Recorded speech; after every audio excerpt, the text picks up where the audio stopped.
and a very warm welcome to yet another scintillating edition of the program CAC Weekly, a weekly program that keeps you abreast on the activities and achievements of the Corporate Affairs Commission.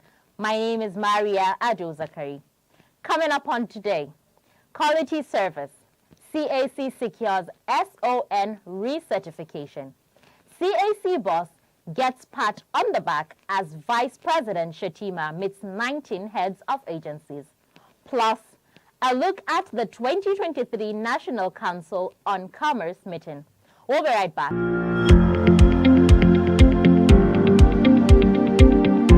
My name is Husseini Ishaq Magaji, Senior Advocate of Nigeria and the 5th Registrar General of the Corporate Affairs Commission. Let me use this opportunity to thank Mr. President Senator Bola Ahmed Tinubu, GCFR, and the Minister of Industry, Trade and Investment, Dr. Doris Anache, for finding me worthy for the appointment into this important position. Let me also thank the management and the staff of the Corporate Affairs Commission for the cooperation given to me to come up with my 4-point agenda. Welcome back.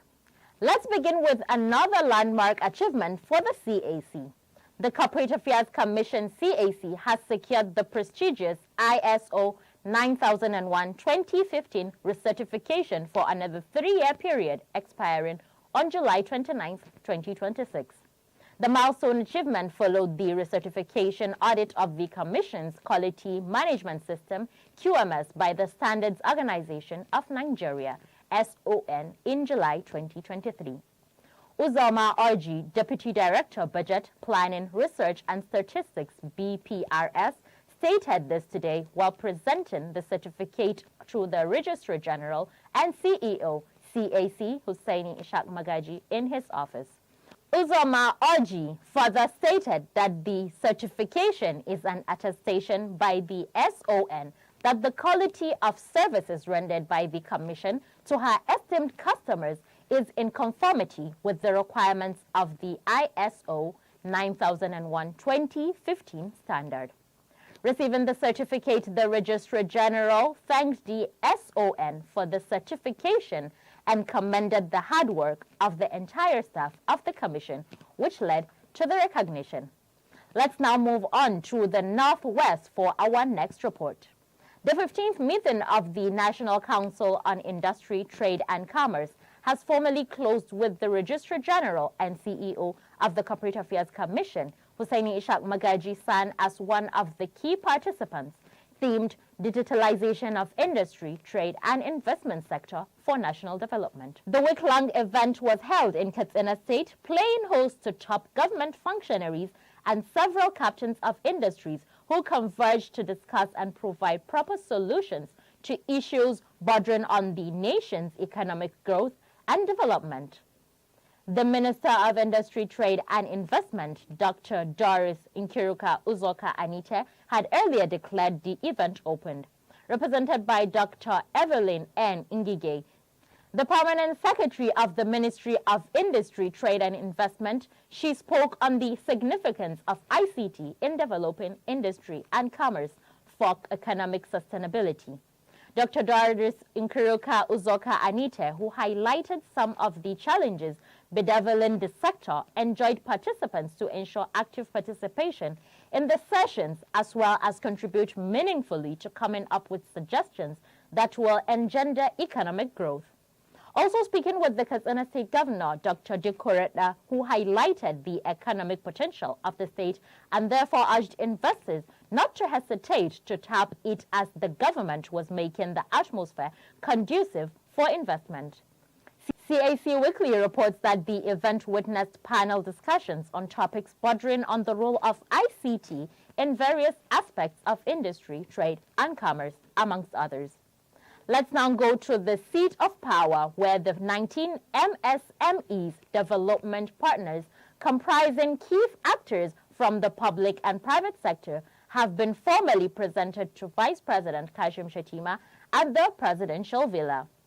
A meeting with the Vice President and Chief Executive Officers of the 19 public and private sector agencies saddled with the task of job creation and promotion of micro, small and medium enterprises in Nigeria was held on Friday, November 10, 2023, at the Presidential Villa.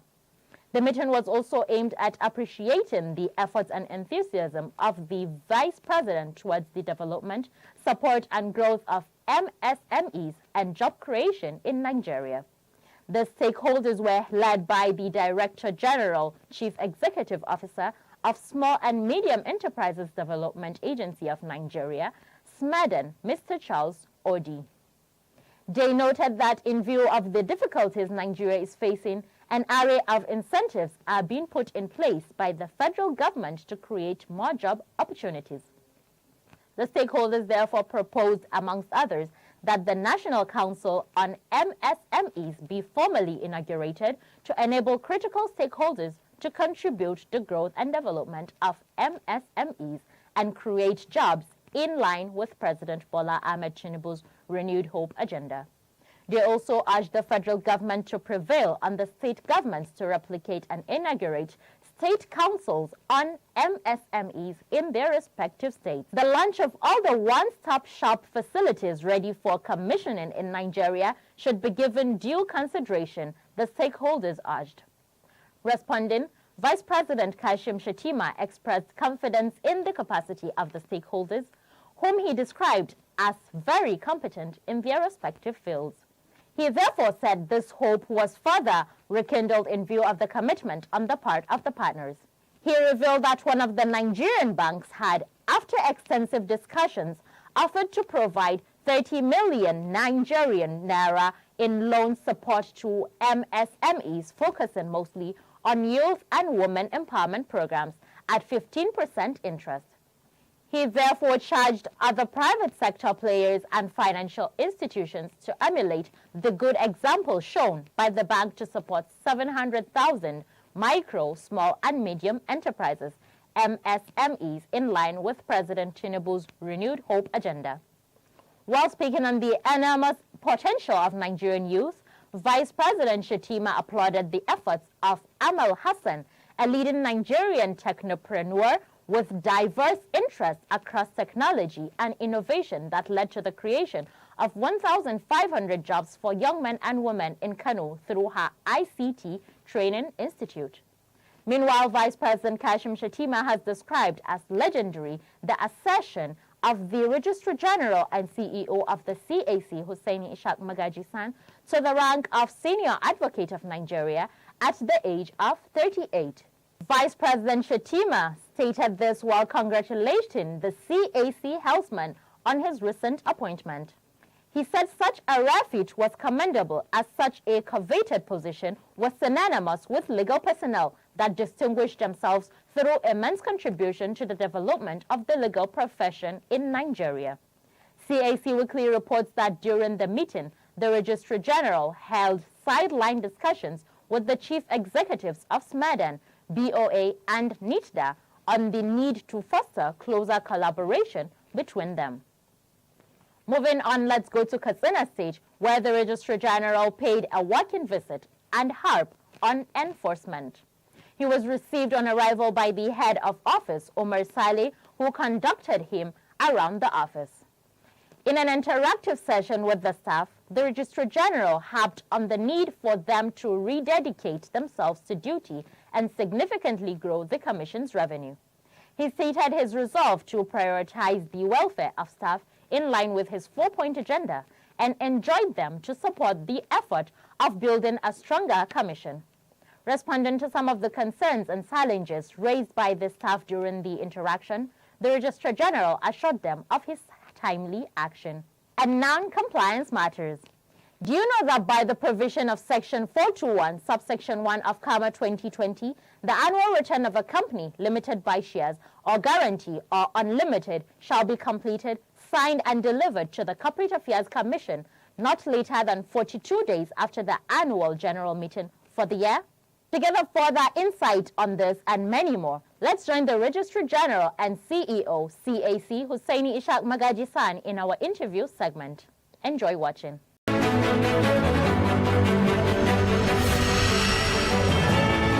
Hussaini Ishaq Magaji, son, Senior Advocate of Nigeria and Register General of the Corporate Affairs Commission. Good to have you again, sir. Thank you, Medina. All right. I do know that before now there was this notice about striking of companies that have not been able to make their annual returns. But before we go into that, why is it so important for companies, businesses to make annual returns?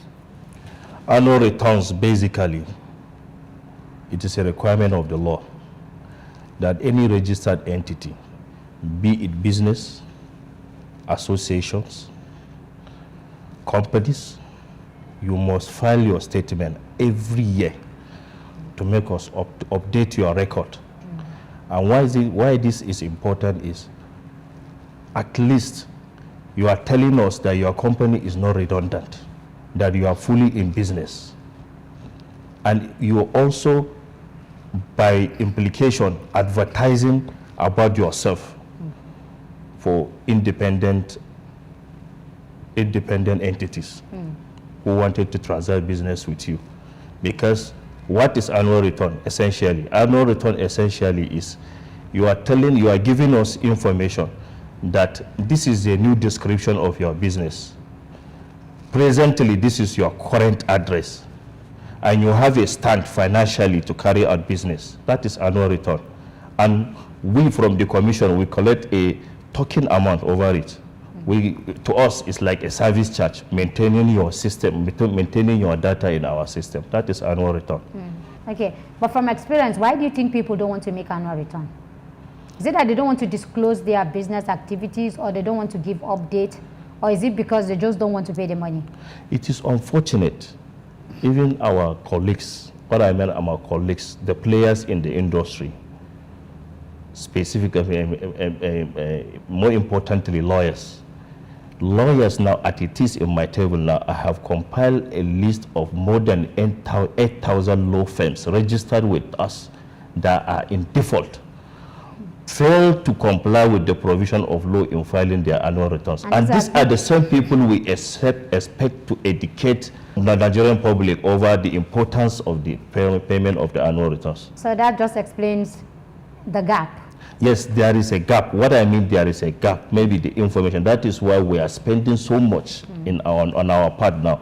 We are spending so much now to take the information to the ears of the public that this is a requirement of the law, and it is important, and it is even on your your good. It's not on, it's in fact it's a good on your side, not even on the commission, because you are providing information to the independent who wanted to carry due diligence over your business. Maybe you have a partner, you have someone abroad wanted to transact business with you, so you want to take an independent due diligence over your company. If your information is not available in the register, it's not available in our data, how can he have a peace of mind to transact business with you? So there'll be no confidence? No confidence, that is it. Okay, all right. The commission came up with a notice, a couple of weeks back that by end of December 31st, people who do not make their annual returns will be delisted. You just corrected me. I mean, before we started the program, that is not struck off is delisted. But the question I want to ask you is that from the time that notice was released, as we speak today, what is the update as to the number of people who have been able to make annual returns? Is it appreciable? Has there been a shift? Yes, there is a shift, evidence of shift, and the turnout is very impressive, and people are complying, and we are heading to victory by God's grace. The 1,000 companies that will be delisted if they don't make, or those that will not make their annual return, who will not meet the deadline? No, the issue of number now, if I tell you now, for instance now, in travel agency business alone, I have compiled a list of over 15,000 travel agency holders, a company registered with us. Of course, they are inactive in our system. Like in the mining industry, we have compiled a list of more than 2,000 inactive in our system. And so also co-breed change, more than 9,000 or thereabout in our system now. So these are just a sample of telling you companies that are in default now, failed to comply with the provision of law in meeting of the payment of the annual returns. So by the end of the year, after everything, after 31st of December, we now review how many companies now met up with the guidelines and met up with the deadlines too on the payment of the annual return. And the consequences is provided in the law. In fact, it is not, we are not going to stop at delisting the company or striking off eventually. In fact, we will unveil the entity and go after the officers and the directors of the company to recover our fund. Because once an entity is indebted to the commission, that money, that debt would follow the directors and the officers of the company. And we have our own way. We are developing a mechanism with the bank, with the collaboration of stakeholders to reach out to recover our money. Going forward, will there be a mechanism put in place to make sure that people don't spend 5 years or 10 years before they are being reminded of, paying their annual returns? Because, I mean, the commission gave a grace for a very long time. Yes. That some people will say, some other people took it for granted. Yes. And so going forward, will there be measures to say, if you don't pay your annual return as soon as the year ends, then there will be this penalty for you as a business person or a corporate entity? In fact, a mechanism, we already developed a structure now. Henceforth now, you cannot further do any transaction without meeting of your payment of annual returns with your own company. You cannot secure visa. You cannot operate a bank. If you go to the bank to do transaction with that company now, it will be showing inactive. Bank will not transact business with you. That is why, let me use this advantage and call the public. Even if you are transacting with a lawyer, make sure you are transacting with a lawyer that his entity or his registered name is up to date, so that you won't fall at the risk of your money or your business or your money pass through his law firm to be trapped in the bank, because the bank will not give access to that amount, to your money, because it is inactive. So I'm calling you to be due diligence, to apply due diligence in your activities in the companies. Another important thing that I wanted to tell you now is if you have, by the law now, section 822, if you are by mistake you are operating a name and doing a business with it without being registered, at the point of registration, we will inquire to know what time you commence a business with that name. Because how will you know when I commence business? For instance, now, if you're a lawyer now, your name, you have been called to bar so date, and you have your law firm, you have been operating. We know all over now, this is your name, you've been operating with that name. It's you that is part of the information that we inquire from you and you provide to us. Once you put that name, the commencement date of your transaction, by law, you are indebted to us every day. The penalty is 1,000 naira. What if I don't tell you when I started operating? The commencement of the business? Yes. So it's like you, except if you wanted to play smart to the system. But the law says that we will charge you penalty from the commencement of the day of your transaction. Then you have a holiday of 28 days. From the day you are operating the name, without registration, you have a holiday of only 28 days. Okay. But the 29 days, we will start counting. I have a case now in my table now. It's someone, very renowned person in this country. He has a name, and he's been operating the name since 1986. 1986. He now realized the importance of registration. And unfortunately, and he has a bank account operating with the name. He has a bank account operating with the name. To my greatest astonishment and dismay, he has a bank account operating with that name, and that name is not registered with CAC. And he's been operating with that name since 1986. So the law here now says, yes, he can be registered, and we are going to penalize him from the date of commencement of his business. From 1986? From 1986 to date. And if he must maintain that name, he must abide and pay that money. Another important angle that I want to make emphasis on. People are fond of going to social media now, doing businesses in the space. Okay. They develop their own names. They have YouTube accounts. They call themselves content creators. all these people by law, since they are making money from that money, they ought to register this name, even for their own good. Because if you are operating a name, and and that name is not registered, someone can cash in and operate same name.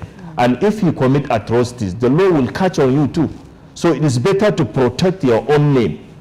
So that is why I'm encouraging our youths that are into the business now, for content creation and other things now, to register that name. It is very important for their own good and safety. Okay. Yes. And failure to do that?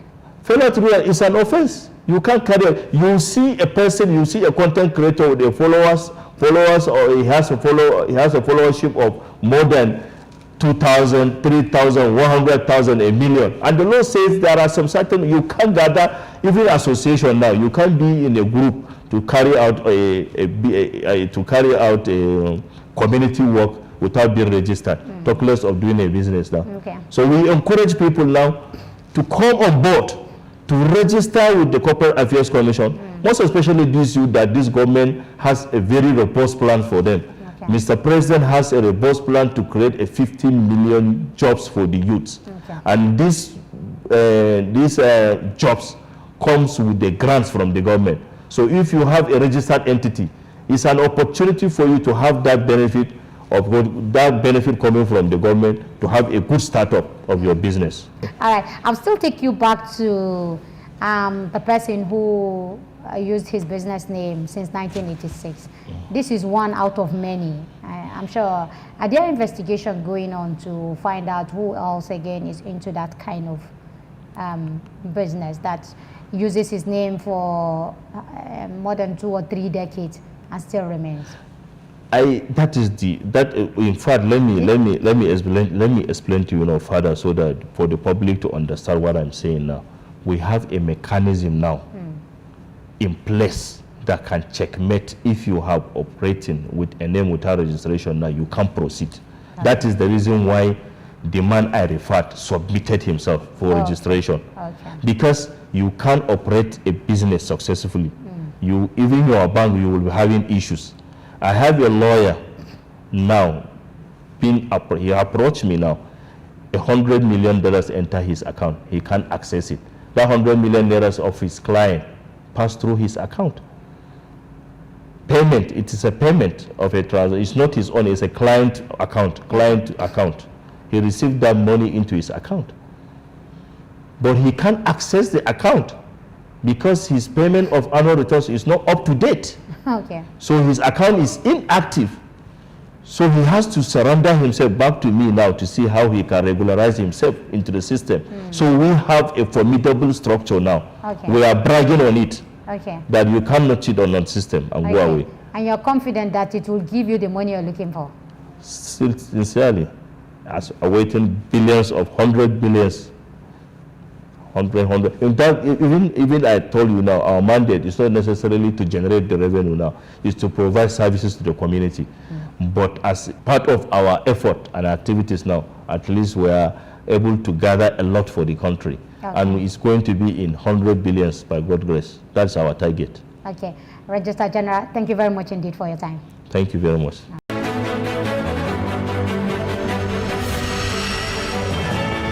Have you updated your records with the CAC? Well done if you have. And if you are yet to do that, please hurry now to the website at www.cac.gov.ng to update your record to avoid being struck off. The CAC remains committed to working hard to provide prompt and efficient services to customers in line with global best practices. And that does it for this week's edition of the program CAC Weekly. We hope you enjoyed watching. For comments and inquiries, please take advantage of our social media handles and helpline. On Facebook and Instagram, we're at Corporate Affairs Commission. On X, formerly Twitter, you can find us at CAC Nigeria 1. Our email address is cservice@cac.gov.ng. And our website is www.cac.gov.ng. Our call center is 070-80-629-0000. Do join us next week for another interesting edition of the program, same time, same station. From me, Maria Ado Zakari, and the whole team here, it's bye for now.